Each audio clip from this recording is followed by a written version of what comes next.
Yeah, this phone got demons on it. Salakia, yeah. But the back again, I guess it'll be a part 3. Unless I can find a way to combine the videos. But yeah, the prison system is all a racket. Alright?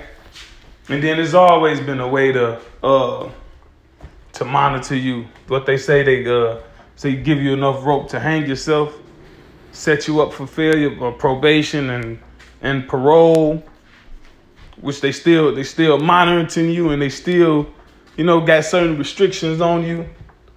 But even a couple years ago, they was releasing prisoners under the condition that they get implanted with like a surveillance C-hip,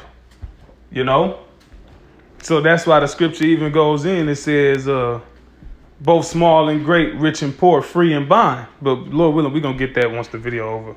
You are considered innocent until you're proven guilty. So that's the part where I'm like, huh. He's thinking bullshit. Does this make sense? I think things have changed in America. And the way the system works, is that it's like, you're guilty. Now you got to prove your innocence.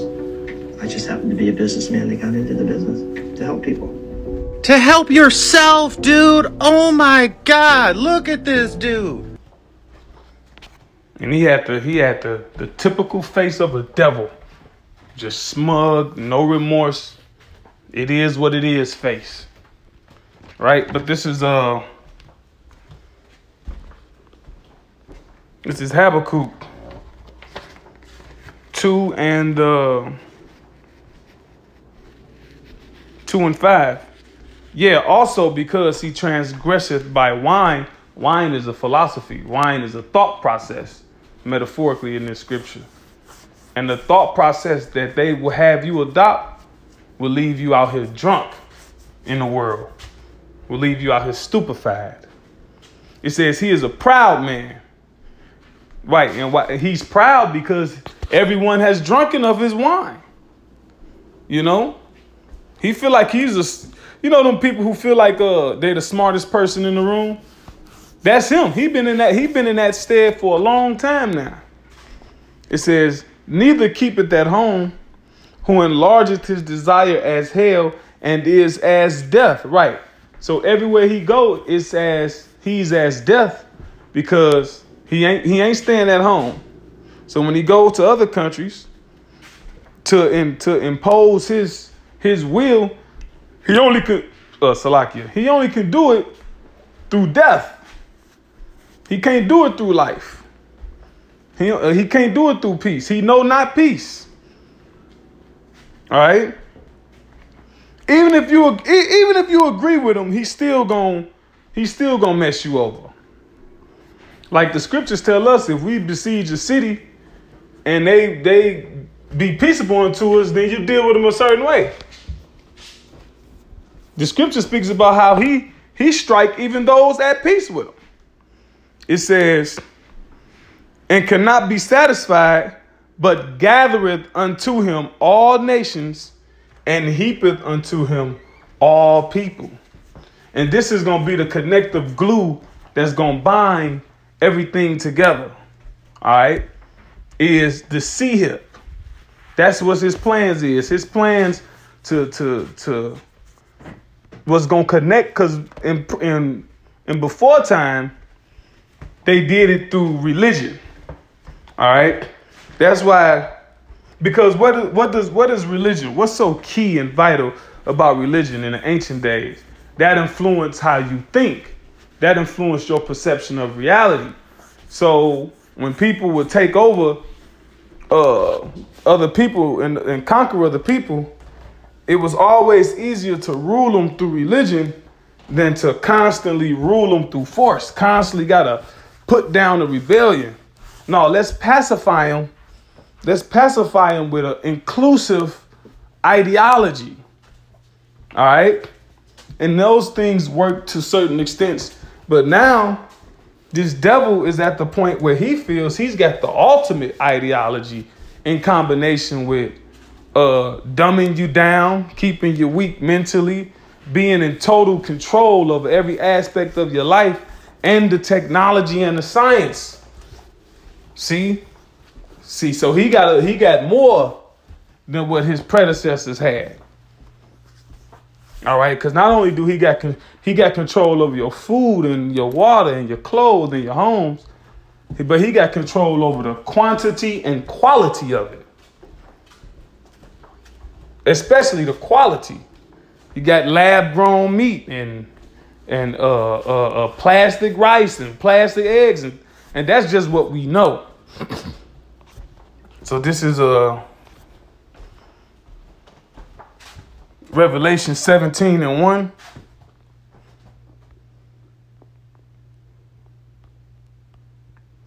It says, and there came one of the 7 angels which had the 7 vials and talked with me, saying unto me, come hither, I will show thee the judgment of the great whore that sitteth upon many waters.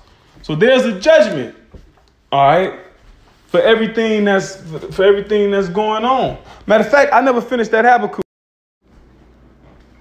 I never finished that Habakkuk, I don't believe. Hold on.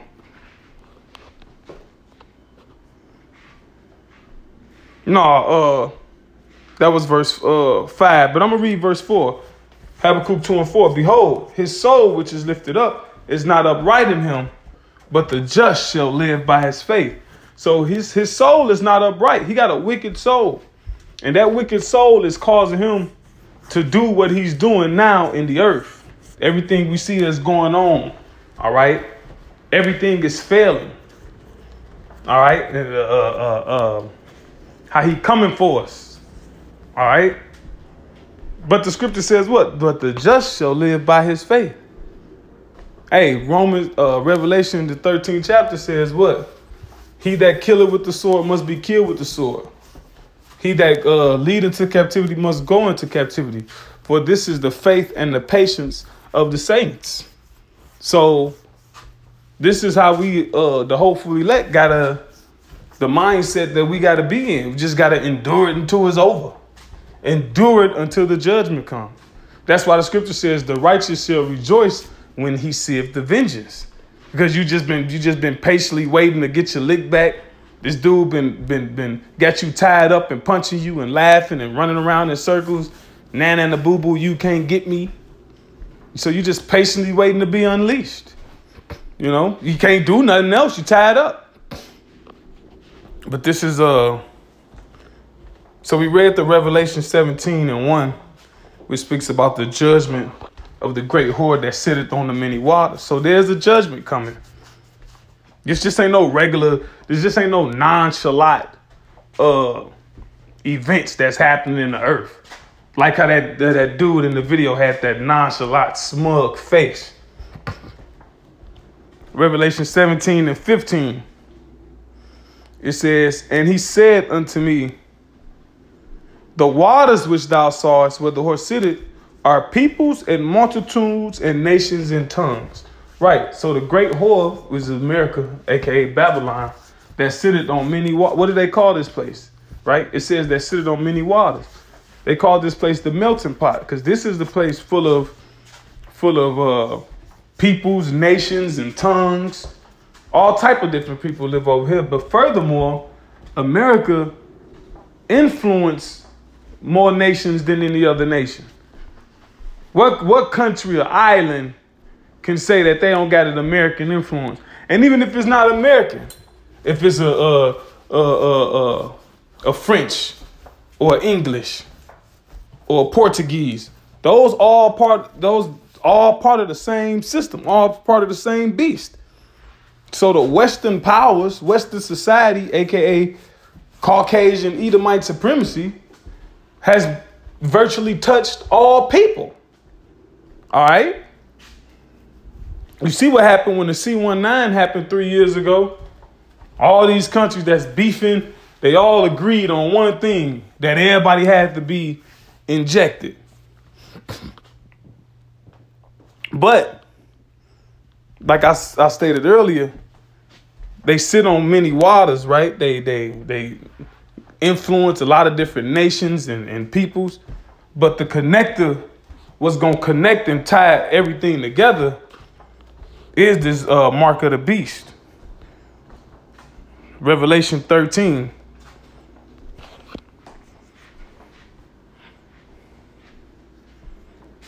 I start at 15. And he had power to give life unto the image of the beast.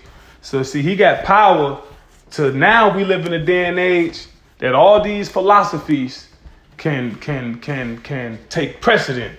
Because see, these things was always there, but they had a term called in the closet or swept under the rug. See, if something swept under the rug, that means it's still there. If it's in the closet, it's still there. But now, all these things been pushed to the forefront as being correct. And now righteousness is being swept under the rug. And righteousness is being put into the closet. That the image of the beast should both speak, right? And cause that as many as would not worship the image of the beast should be killed. Right, so it's just like back in the day when the righteous was killed.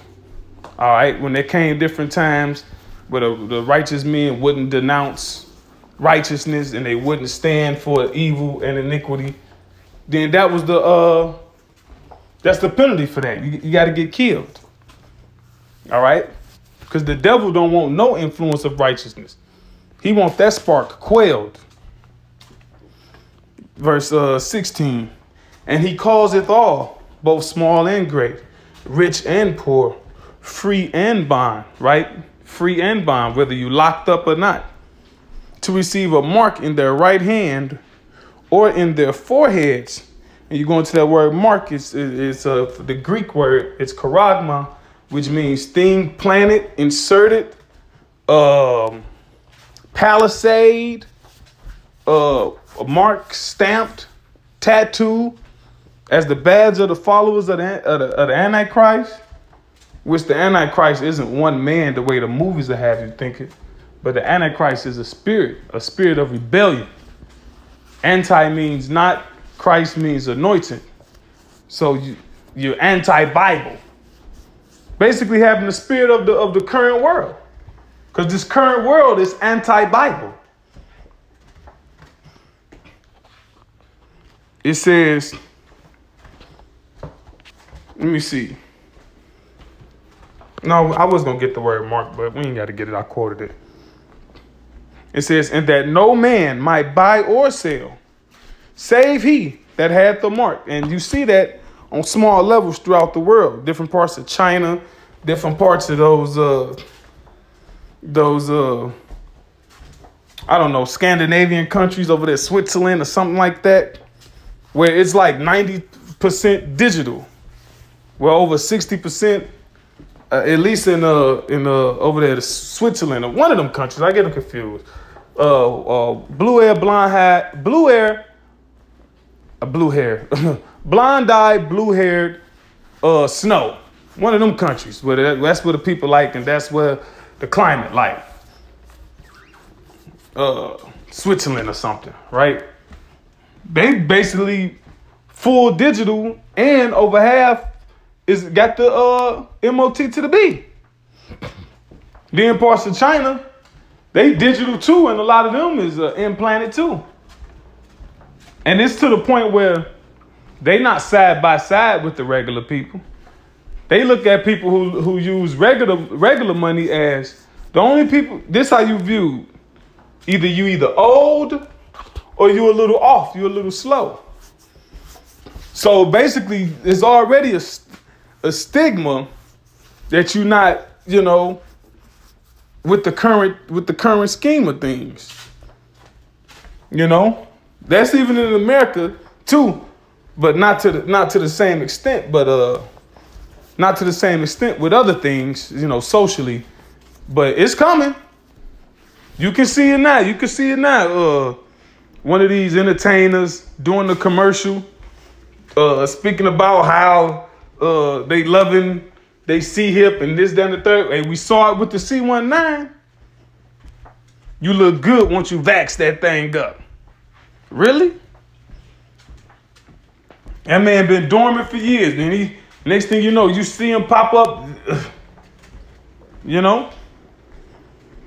So anyway, with that, Lord willing, this was an edifying lesson to the hopeful elect. I want to give all praises, glory, and honor unto Yahweh, Ba'ashem, Yahweh Shai, Ba'ashem, Kakodash, Shalom.